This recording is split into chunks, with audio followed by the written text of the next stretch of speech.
Hey guys, it's Kimiko, and I'm back again with part 3 of how I went to prison in Jamaica.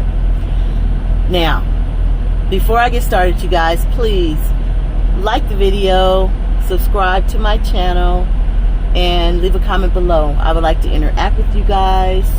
Also, share out the video. My plans for making these videos is to share my life story in hopes to help somebody else that may be going through this or have gone through this, or somebody that, you know, might be put in a situation, and hopefully this could resonate and they, you know, will make a different decision. So the things that I talk about in my videos, it's not to glorify them, but it's just basically to share my life experience with you all. So let's get into it. Part 3. So I left off at, I was being transported from being in Montego Bay for 6 weeks in jail with the hooligans and the Vietnam, and going back and forth to court. So if you guys missed that video, go back, and they are in chronological order, so you can actually catch up on the videos and get up to speed with this particular story. So I ended up being sentenced to 6 months in prison at Fort Augustus Correctional Facility in St. Catherine, Jamaica. I got 6 months, and I know, you know, 6 months is not a long time compared to a lot of people, you know, that I was there with. They got a lot longer time, but it had to do with the fact that when you have money, and I'm not saying that I'm rich by no means, or my family by no means, but when you're able to send money to the jail and to the prison and to the deputies and the lawyers and the judges, you pretty much get treated a little differently, you know, from the sentence to your stay. So let's get into it. St. Catherine, Jamaica, West Indies, Jamaica, is where Fort Augustus was. And when I got there, you guys, the prison is like Alcatraz. It's surrounded by water. It's brick. And there's the one building where you go in and you're given your dormitory that you're assigned to. Each dormitory, actually, when you first walk into the prison, after you leave that one brick building, it's pretty much like a landfill. And I'm not going to hold you on this. No cap. It's like a landfill. And there's like a little house that's there. And that's where the church was. There was another building where the officers were able to get their meals from. And you could also buy meals. And we'll get into that in a bit. But there's also the corridor. So we're surrounded by water. There's the concrete slab that you walk down, and there's probably about 16 buildings. In these 16 buildings, you have dormitories, what they call dormitories. And there's about probably 16 beds that are lined up in each dormitory. Now you had the dormitory that had the pregnant women, so there were women in there that were pregnant, and they also had their babies. There was cribs in there, and the babies stayed in there too with them. If they couldn't have anybody to, you know, come and get their kids, the kids stayed in prison. The kids was in jail without the bail too, you know. There was this little house there that was the chapel where you could go to church. There was all the way at the end of the corridor was 2 cells that sat by themselves. Now, mind you, this is all outside, surrounded by water. There's nothing on the top but the sky, and the barbed wire going around the prison. And wait, the dormitories actually had roofs on top of them, but this open area space, I'm telling you, if I could, this is so vivid in my mind still, I could sit down and just draw it, and oh my God, it would blow your mind. However, at the end of the corridor where all of the dormitories were, there was 2 cells that sat out by themselves, and these were just brick buildings that only held 2 people. And that's, I guess, was like the hole. That was their hole.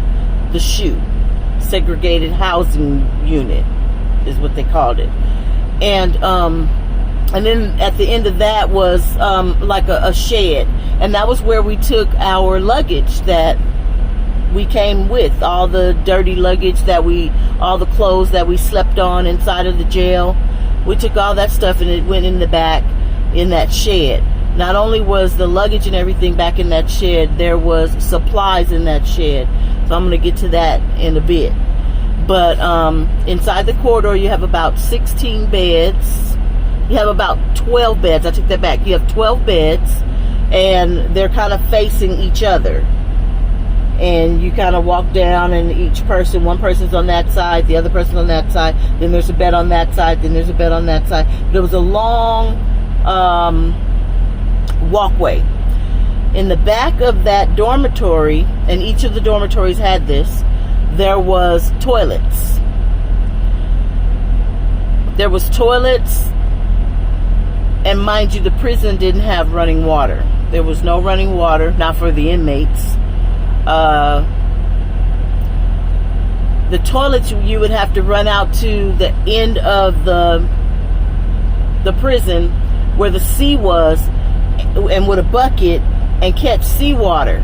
So if you had to poop, it was okay to pee in it, but if you had to poop, you would run out and catch the seawater, come back, and you would pour the 5-gallon bucket into the toilet, and that would flush the toilet.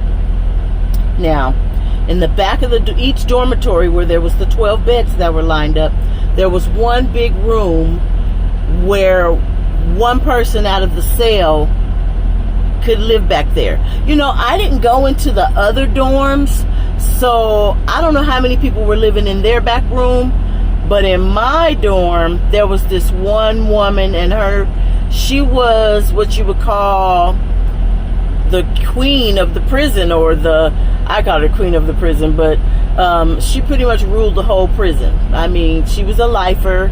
Nobody was messing with her at all, period. And her name was Myrna. Now, once you get settled in, I'm kind of jumping all over the place because, oh my God, it's just so much in my head. Let's go back. Once you get in, after taking all of your dirty clothes that you've had at the jail back to that shed, then you get a sheet, you get a blanket, and you get a pillow. You also get what's called a carbolic soap. It's a red soap, and that's your soap that you use. And you get a couple of sanitary pads that are about that thick. I mean, you take these sanitary pads and baby, you can make all kinds of stuff with those. Anyway, so you get the pads, and then you get a towel, and you get a face towel. No, you don't get no towel, and you don't get no face towel. The towel and the face towel that I had, I forgot, was the towel and face towel that I had brought with me to Jamaica. You guys, please don't mind the noise. I was going to tell you also about the setup that's going on. It's because I live in a truck, a semi-truck. I'm a truck driver, and that's a whole nother story in itself, and we're going to get to those stories too. But sometimes you may hear a loud noise, and that's another truck pulling up or whatever. If I roll down the window to smoke a cigarette, you're going to hear a loud noise. Anyway, So you get into your room. Now, once you get into your room, there's women that are in these rooms already, and they're lifers, and so they live there. And so Jamaican women are very sticklers about cleanliness, which is a good thing, which is a great thing. Especially in my dorm, all the women were older women, and they had been in there for a long time. I mean, for murder, for throwing acid on people, for stabbing people, for whatever, all the stuff that they was in there for. Anyway, so they sized you up and down when you walked in. Now, mind you, at that time I was probably about 100 and maybe 40 pounds, but I had a really nice shape, and I came in, I didn't look like this because after being in jail for 6 weeks, I mean, I was looking kind of haggish, you know. But so they sized you up and down, and they wanted to know where you were from, and they wanted to know your story. And then they would, you know, whisper to each other and say whatever they were saying in the patois, which if you caught on and you knew the patois, then you would be able to understand what they're saying, and you could also speak it back to them. Me, I was able to catch on. I was able to know exactly what they were saying. They liked me. They liked me a lot. And they liked me because they knew I was from California. For whatever reason, when you say you're from California, everybody just acted a little differently. They knew that I wasn't on drugs. Now, Gina, the lady I was telling you about before that was stone cold crackhead, she was in the cell with me, or in my dorm with me. The Canadian ladies were in a different dorm. Gina was the only one that came in my dorm with me, so she kind of took to me and clung to me. She was going through withdrawals, and they knew that, you know, something was wrong with her. She was really tall, skinny lady, you know, gray hair. You could tell that she was older, and she really didn't have much of anything. Whoever sent her out there to get the drugs or whatever, they just kind of left her and Michael. Just, they were on their own. So, you know, she really had to take advantage of whatever it was that the prison gave her. I forgot, we also had to wear a specific uniform. It was a frock, which a frock is a dress.